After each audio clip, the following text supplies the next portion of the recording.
Good evening. 6 चरण का मतदान हो चुका है। आज कई सूबों के और केंद्र शासित प्रदेशों के तकरीबन 49 सीटों पर चुनाव हुए। लेकिन दिलचस्प है कि इस बार प्रधानमंत्री श्री नरेंद्र मोदी ने म शब्द का बहुत इस्तेमाल किया। म मुसलमान, मछली, मटन, मंगलसूत्र और फिर आज वो मुजरा तक पहुंच गया। अपने विपक्षी दलों के लिए उन्होंने मुजरा शब्द का इस्तेमाल किया। बिहार में एक चुनावी सभा में उन्होंने कहा कि मेरे रहते जीते जी कोई भी एससी, एसटी, ओबीसी, ईबीसी का आरक्षण नहीं खत्म कर सकता है। लेकिन आरक्षण कहाँ लगाएंगे, कहाँ लागू करेंगे, ये नहीं उन्होंने बताया, क्योंकि सरकारी संस्थाएं तो बेची जा रही है निजी हाथों में, तो कहाँ लगाएंगे ये उन्होंने नहीं बताया। तो सबसे पहले जो प्रधानमंत्री की शैली है, भाषा है, उस पे चर्चा होगी। या वाकई ये उनके पास शब्दों की कमी है या हताशा है। और दूसरा, छठे चरण के बाद देश में क्या है हालात। दोस्तों, रतनलाल बोल रहा हूं और आप देख रहे हैं अम्बेडकरनामा। हमारे साथ जेपी सिंह साहब जुड़े हैं, इलाहाबाद से वरिष्ठ पत्रकार, संपादक और एडवोकेट भी हैं। और चंडीगढ़ से हमारे साथ कैप्टन जीएस घुमन साहब जुड़े हैं। 2 साथी और ज्वाइन करेंगे। सेशन जज रह चुके हैं राकेश यादव जी और डॉक्टर सूरज मंडल जी। फिलहाल हम लोग चर्चा को आगे बढ़ाते हैं। सबसे पहले जेपी सिंह साहब से कि आज की जो भाषा है उस पे टिप्पणी मटन, मछली, मुर्गा और ये मंगलसूत्र से लेके और आगे आज मुजरा तक आ गए। कैसे देख रहे हैं? हताशा है क्या? मुद्दों की कमी है? देखिए, मुद्दों की कमी के अलावा सबसे बड़ी बात है कि आपने इतने चरण के लंबे चुनाव कराए और आपने कोशिश की कि आप अपनी नीचे से सलगती हुई जमीन को थामने के लिए अधिकतम स्थानों पर जाके जो है रैली करें, मीटिंग करें और चुनाव को और इतना महंगा कर दे कि विपक्ष जो है वो महंगाई के कारण चुनाव में पिछड़ जाए। क्योंकि जितना आप रैली करेंगे तो विपक्ष को भी तो अपनी जमीन बचाने के लिए, अपनी जमीन नई बनाने के लिए रैली करनी पड़ेगी। फिर जो आपके भाषण लिखने वाले हैं वो नई नई बात आपके भाषण में कहां से पैदा करें, वरना तो यही होगा ना कि आप वही बात आपने जो है बनारस में बोली, वही बात आपने गुवाहाटी में बोली, वही बात आपने त्रिवेंद्रम में बोली।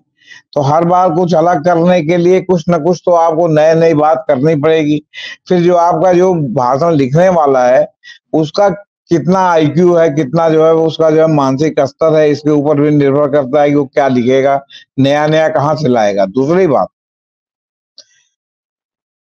इस समय बहुत ही एक गंभीर बात जो है उत्पन्न हो गई है। प्रधानमंत्री जी ने पिछले दिनों इंटरव्यू में उसमें कहा है कि वो ईश्वरीय शक्ति द्वारा पैदा किए गए हैं और पता नहीं वो उनकी माँ ने पैदा किया है या वो प्रकट हुए हैं या और उनको जो है भगवान ने बहुत बड़ा बड़ा काम करने के लिए जो है यहाँ पर भेजा है। मतलब इस तरह की जो बातें हैं ना, ये सब भाई साहब उस तरह है जैसे आप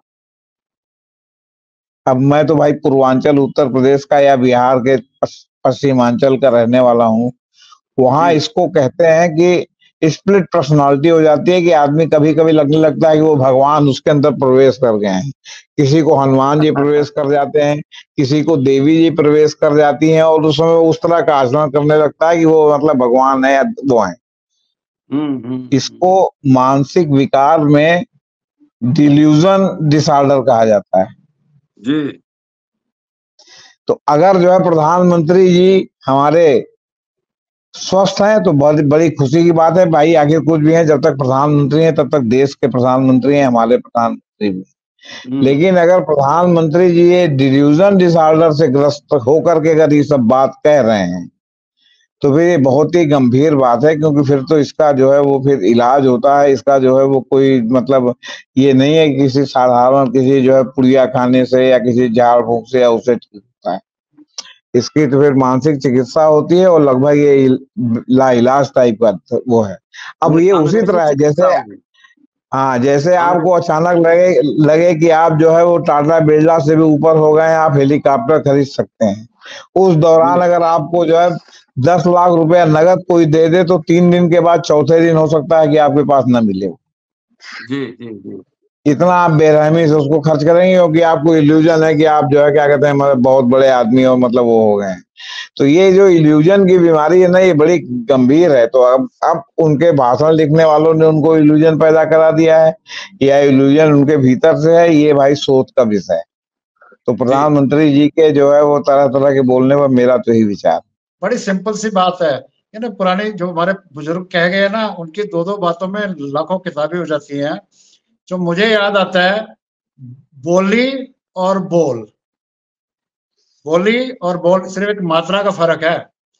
बोली से पता लगता है इंसान किस तरह का है, और बोल से पता लगता है ज्ञान किस तरह है।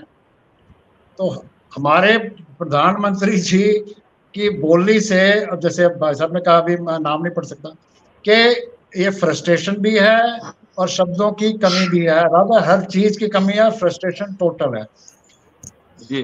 बट जैसे आप शुरुआत के कहाँ शुरू हुए थे, ये बुलेट ट्रेन से, उसके बाद ये मुसलमान, मंगलसूत्र, भैंस और भैंस तक आ गए हैं।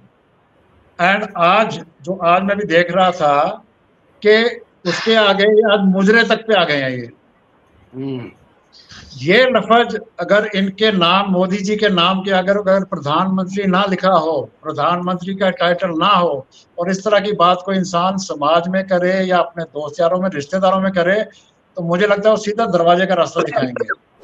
जी। तो बड़े अफसोस की बात है कि 140 करोड़ का देश हो, उसका प्रधानमंत्री हो, और जो हमेशा सुबह शाम बातें करने में, जी सारा देश मेरा परिवार है, अरे उस परिवार में तुम्हारी बहनें भी हैं, बेटियां भी हैं करा के, और आप इस तरह की लैंग्वेज कर रहे हो। तो ये फ्रस्ट्रेशन पूरी है, शब्दावली की कमी है, और जैसे उन्होंने बचपन से दिखाते आए हैं, उन्होंने अपना क्लियर किया हुआ कि बचपन में घर से मैं भाग गया था। अब एक दूसरी सिचुएशन है कि देखो, किसी बंदे का भी असलियत, वो जैसा मर्जी मुखौटा उसने डाला है, जब वो पैनिक सिचुएशन में या टाइट सिचुएशन में होता है तो उसकी कैरेक्टर निकल के आता है। ये अब इनका फ्रस्ट्रेशन में इनका असली कैरेक्टर निकलता आ रहा है। भले दिन में 4 बारी कपड़े बदलते हैं, महंगे से महंगा सूट डालते हैं, ऐनक डालते हैं, घड़ी, जो मर्जी ड्रामा करते हैं, कोई 12 करोड़ की गाड़ी, 500 करोड़ का घर, 8 करोड़ 8.5 हजार करोड़ का हवाई जहाज। असलियत लेकिन अब सामने आ रही है, जब हार दिख रही है, और अब ये दिख रही है, फ्रस्ट्रेशन टोटल है, और इनका मुखौटा खुलता जा रहा है। बड़े अफसोस की बात है। सबसे बड़ी बात तो ये है, आप देखेंगे कि मोदी जी के जितने भी भाषण हैं, वो सारे के सारे भाषण कंटेंटलेस हैं। मतलब उनमें कोई कंटेंट नाम की चीज है नहीं। तो जब किसी आदमी के पास कंटेंट नहीं होता, किसी के पास शब्द नहीं होते, तो वो अपनी बात को रखने के लिए अमूमन जो है अपशब्दों का प्रयोग करता है ना। तो अब मोदी जी एक तरह से अपशब्दों का प्रयोग कर रहे हैं, क्योंकि उनके पास ना तो भाषा बची है, ना शब्द बचे हैं कुछ बताने के लिए। सभी बता ही रहे हैं कि कहां से वो जो है धीरे धीरे चलते चलते भैंस पे आए, भैंस के बाद वो मुजरे पे पहुंच गए, मंगलसूत्र, घर खोस लेंगे, पानी बंद कर देंगे, बिजली बंद कर देंगे, सब चीजें बंद कर देंगे। तो ये सब चीजें जो है, सबसे बड़ी बात ये है कि इससे निचला और इससे गिरता हुआ स्तर आज तक कभी किसी ने भारतीय इतिहास की राजनीति में कहीं देखा नहीं होगा। तो ये दिक्कत इस चीज की है कि भाई अब हमारे देश का होगा क्या। पर बात ये है कि जो चीज किसी भी व्यक्ति को जो चीज पसंद आती है, अगर हमारी जनता को कोई ऐसी वाहियात बातें पसंद आ रही हैं, तो उसको करने में मोदी जी को दिक्कत क्या है। जैसा बिक रहा है, अगर कूड़ा बिकता है तो मोदी जी कूड़ा निकाल रहे हैं। तो समय आएगा कभी कि सोना बिकेगा तो मोदी जी सोना निकालेंगे। तो मोदी जी के पास अब कहने के लिए कुछ नहीं है, उनकी जमीन खिसक चुकी है। और हरियाणा में आज जो इलेक्शन था, इलेक्शन हो चुका है, उस पर तो आपने कहा बाद में आएंगे। तो मेरा कहना यह है कि हमारे यहाँ देसी कहावत है कि मोदी जी ने वो अडॉप्ट कर रखा है, बूढ़ा मरो या जवान, उनको हत्या से काम। उनको इस चीज से कोई मतलब नहीं है कि क्या हो रहा है क्या नहीं हो रहा। वो इलेक्शन जीतने के लिए किसी भी निचले से निचले स्तर तक गिर सकते हैं, इससे आगे कोई गिर सकता है मैं तो सोच भी नहीं सकता। जो बातें उन्होंने कही वो निचले स्तर की तो है ही, लेकिन ये देखिए दो महत्वपूर्ण बातें बीच में उन्होंने कही अपने भाषण में ही। उन्होंने चुनाव आयोग को धन्यवाद ज्ञापन दिया। अब मैं इस पर आगे जाऊंगा, चूंकि आपने कहा कि सिर्फ इस पे एक थोड़ी संक्षिप्त में इस पे दें। इसके देखिए कई मायने हैं।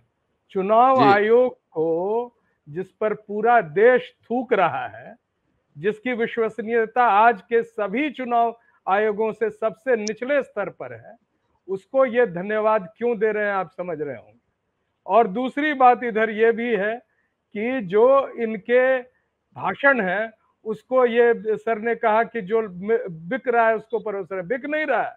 कौन, आप देखिए ना क्या एक जगह जहां पर रजत शर्मा के साथ वो खड़े हैं और रजत शर्मा ने एक वाहियात किस्म का एक लिस्ट निकालकर और ये बता रहे हैं कि 4 जून को विपक्ष हार रही है तो रोते हुए जा रहे हैं, तो ईवीएम की डोली पर ये सब बकवास कर रहे हैं।